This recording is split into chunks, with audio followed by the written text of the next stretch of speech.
Dear students, welcome back to Shivamurthy's academy YouTube channel.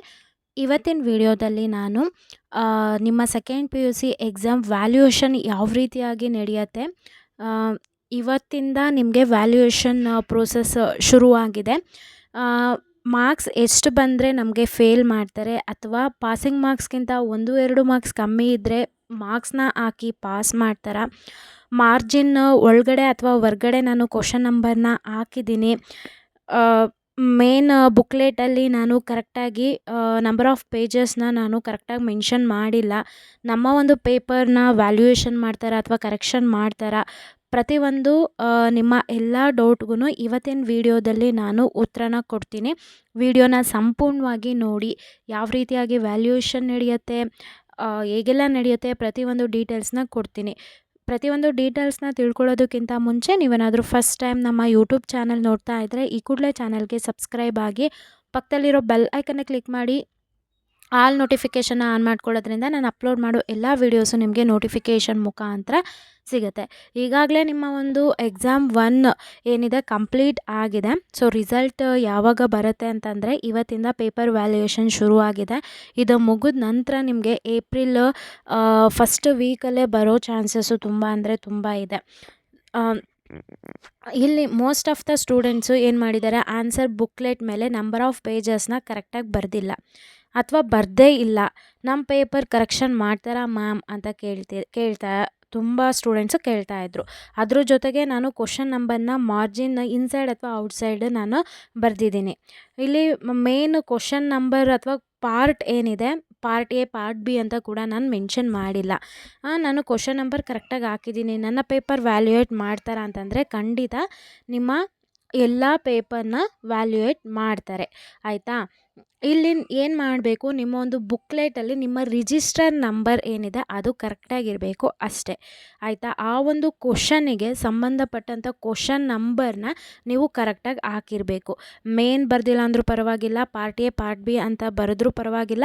ಆ question ನಂಬರ್ನ ಕರೆಕ್ಟಾಗಿ ಹಾಕಿ ಆ ಕ್ವಶನ್ ನಂಬರ್ಗೆ ಕರೆಕ್ಟಾಗಿರೋಂಥ ಆನ್ಸರ್ಸ್ನ ಬರ್ತಿದ್ರೆ ನಿಮ್ಮ ಪೇಪರ್ನ ವ್ಯಾಲ್ಯೂಯೇಟ್ ಮಾಡ್ತಾರೆ, ಓಕೆನಾ. ಸೊ ಈಗಾಗಲೇ ನಿಮಗೆ ಗೊತ್ತು, ಡಿಪಾರ್ಟ್ಮೆಂಟ್ ಕಡೆಯಿಂದ ಕೀ ಆನ್ಸರ್, ಅಫಿಷಿಯಲ್ ಕೀ ಆನ್ಸರ್ನ ಬಿಟ್ಟಿದ್ದಾರೆ. ಆ ಒಂದು ಅಫಿಷಿಯಲ್ ಕೀ ಆನ್ಸರ್ಸ್ನ ನೀವು ಸಬ್ಜೆಕ್ಟ್ ವೈಸು ಯಾವ ರೀತಿಯಾಗಿ ಡೌನ್ಲೋಡ್ ಮಾಡಿಕೊಂಡು ಆನ್ಸರ್ಸ್ನ ನೀವು ನಿಮ್ಮ ಮನೆಯಲ್ಲೇ ವ್ಯಾಲ್ಯೂಯೇಟ್ ಮಾಡೋದು ಅನ್ನೋದು ಕೂಡ ವಿಡಿಯೋನ ತಿಳಿಸ್ಕೊಟ್ಟಿದ್ದೀನಿ. ಬೇಕಿದ್ದರೆ ಆ ವಿಡಿಯೋ ಲಿಂಕ್ನ ಈ ವಿಡಿಯೋ ಕೆಳಗೆ ಅಂದರೆ ಡಿಸ್ಕ್ರಿಪ್ಷನಲ್ಲಿ ಕೊಟ್ಟಿರ್ತೀನಿ, ಚೆಕ್ ಮಾಡಿ. ಸೊ ಈಗ ನಾವು ವ್ಯಾಲ್ಯೂಯೇಷನ್ ಯಾವ ರೀತಿ ನಡೆಯುತ್ತೆ, ರೂಲ್ಸ್ ಏನಿದೆ, ಪಾಸಿಂಗ್ ಮಾರ್ಕ್ಸ್ ಎಷ್ಟಿರಬೇಕು, ಮತ್ತು ಯಾವ ರೀತಿಯಾಗಿ ಇದ್ದರೆ ನಮಗೆ ಫೇಲ್ ಮಾಡ್ತಾರೆ, ಓನ್ ಆನ್ಸರ್ಸ್ನ ನಾನು ಬರೆದಿದ್ದೀನಿ, ಈ ರೀತಿಯಾದಂಥ ಸುಮಾರಷ್ಟು ಡೌಟ್ಸು ಸ್ಟೂಡೆಂಟ್ಸ್ಗಳಲ್ಲಿ ಇದೆ, ಆಯಿತಾ. ವಿಡಿಯೋನ ಸಂಪೂರ್ಣವಾಗಿ ನೋಡಿ, ನಿಮ್ಮ ಎಲ್ಲ ಗೊಂದಲಗಳಿಗೂ ಇವತ್ತಿನ ವಿಡಿಯೋದಲ್ಲಿ ನಿಮಗೆ ಸೊಲ್ಯೂಷನ್ ಸಿಗುತ್ತೆ. ಈ ಎಕ್ಸಾಮ್ ಮುಗಿದ್ಮೇಲೆ ನಾನು ಈಗಾಗಲೇ ಹೇಳಿದೆ, ಎಕ್ಸಾಮ್ ಮುಗ್ದಾಗಿದೆ. ಸೊ ಡಿಪಾರ್ಟ್ಮೆಂಟ್ ಕಡೆಯಿಂದ ಅಫಿಷಿಯಲ್ ಕೀ ಆನ್ಸರ್ಸ್ನ ಈಗಾಗಲೇ ಬಿಟ್ಟಿದ್ದಾರೆ. ಈ ಒಂದು ಅಫಿಷಿಯಲ್ ಕೀ ಆನ್ಸರ್ ಏನಿದೆ ಇದನ್ನು ನಾವು ಸ್ಕೀಮ್ ಆಫ್ ವ್ಯಾಲ್ಯೂಯೇಷನ್ ಅಂತ ಕರಿತೀವಿ, ಆಯಿತಾ. ಈ ಸ್ಕೀಮ್ ಆಫ್ ವ್ಯಾಲ್ಯೂಯೇಷನ್ ಏನಿದೆ ಅದ್ರ ಪ್ರಕಾರ ನಿಮ್ಮ ವ್ಯಾಲ್ಯೂಯೇಷನ್ ಮಾಡ್ತಾರೆ. ಇವತ್ತಿಂದ ನಿಮ್ಮ ವ್ಯಾಲ್ಯೂಯೇಷನ್ ಶುರುವಾಗಿದೆ. ವ್ಯಾಲ್ಯೂಯೇಟರ್ ಏನಿರ್ತಾರೆ, ಸೊ ವ್ಯಾಲ್ಯೂಯೇಷನ್ ಸೆಂಟರ್ ಕೂಡ ಇರುತ್ತೆ. ವ್ಯಾಲ್ಯೂಯೇಷನ್ ಸೆಂಟರ್ಗೆ ವ್ಯಾಲ್ಯೂಯೇಟರ್ ಹೋಗಿ ಅವ್ರದ್ದು ಏನೇನು ಪ್ರೋಸೆಸ್ ಇರುತ್ತೆ, ಲಾಗಿನ್ ಆಗೋದು ಮತ್ತೊಂದು ಅವ್ರದ್ದೆಲ್ಲ ಏನು ಪ್ರೋಸೆಸ್ ಇರುತ್ತೆ ಅದನ್ನು ಮುಗಿಸಿ ಅವರು ವ್ಯಾಲ್ಯೂಯೇಷನ್ಗೆ ಕೂತ್ಕೋತಾರೆ. ಆ ವ್ಯಾಲ್ಯೂಯೇಷನ್ ಕೂತ್ಕೋಬೇಕಾದ್ರೆ ಅಲ್ಲಿ ಅವ್ರು ಏನೇ ಮಾಡಿದ್ರೂ ಕೂಡ CCTV ಅಂಡರಲ್ಲಿ ಇರುತ್ತೆ, ಆಯಿತಾ. ಅವ್ರಿಗೆ ಒಂದು ಡಿಪಾರ್ಟ್ಮೆಂಟ್ ಕಡೆಯಿಂದ ಸ್ಕೀಮ್ ಆಫ್ ವ್ಯಾಲ್ಯೂಯೇಷನ್ ಏನಿದೆ ಅದನ್ನು ಕೊಡ್ತಾರೆ. ಅದ್ರ ಪ್ರಕಾರ ವ್ಯಾಲ್ಯೂಯೇಷನ್ ಮಾಡ್ತಾರೆ. ಈಗೇನು ಡೌಟ್ ಬರುತ್ತೆ, ಮ್ಯಾಮ್ ನಾನು ಓನ್ ಆನ್ಸರ್ ಬರೆದಿದ್ದೀನಿ, ಸ್ಕೀಮ್ ಆಫ್ ವ್ಯಾಲ್ಯೂಯೇಷನ್ ಅಂತ ಬೇರೆ ಹೇಳ್ತಿದ್ದೀರಾ, ಅದಿಟ್ಕೊಂಡು ಪೇಪರ್ ವ್ಯಾಲ್ಯೂಯೇಷನ್ ಮಾಡಿದರೆ ಹೇಗೆ ಮ್ಯಾಮ್, ನಾನು ಫೇಲ್ ಆಗಿಬಿಡ್ತೀನಲ್ಲ ಅಂತಂದರೆ ಫೇಲ್ ಆಗೋದಿಲ್ಲ. ಯಾಕಂತಂದರೆ ನೀವು ಯಾವುದೇ ಒಂದು ಕ್ವಶನ್ನಿಗೆ ಅದಕ್ಕೆ ಸಂಬಂಧಪಟ್ಟಂತೆ ಅದಕ್ಕೆ ರಿಲೇಟೆಡ್ ಆನ್ಸರ್ಸ್ನ ನೀವು ಓನಾಗಿ ಬರೆದ್ರೆ ನಿಮಗೆ ಮಾರ್ಕ್ಸ್ ಸಿಗುತ್ತೆ. ಯಾಕಂತಂದರೆ ಇಲ್ಲಿ ವ್ಯಾಲ್ಯೂಯೇಟರ್ ಏನಿರ್ತಾರೆ ಅವ್ರು ಬೇರೆ ಯಾರೂ ಅಲ್ಲ, ನಿಮ್ಮ ಲೆಕ್ಚರರ್ಸೇ. ನಿಮ್ಮ ಲೆಕ್ಚರರ್ಸು ನಿಮಗೆ ಯಾವ ಸಬ್ಜೆಕ್ಟ್ನ ತೊಗೋತಾ ಇರ್ತಾರೆ ಆ ಸಬ್ಜೆಕ್ಟ್ ಲೆಕ್ಚರರ್ಸು ಆ ಸಬ್ಜೆಕ್ಟ್ ಪೇಪರ್ನ ಕರೆಕ್ಷನ್ ಮಾಡೋದಕ್ಕೆ ಹೋಗ್ತಾರೆ, ಆಯಿತಾ. ಅವ್ರಿಗೇನು ಆ ಕಾನ್ಸೆಪ್ಟ್ಗಳು ಎಲ್ಲ ಗೊತ್ತಿರುತ್ತೆ. ಆ ಕಾನ್ಸೆಪ್ಟಿಗೆ ಅಥವಾ ಆ ಕ್ವಶನಿಗೆ ಆನ್ಸರ್ ಏನಿರಬೇಕು, ಏನಿದ್ರೆ ಇಂಪಾರ್ಟೆಂಟು ಅನ್ನೋದು ಅವ್ರಿಗೆ ಗೊತ್ತಿರುತ್ತೆ.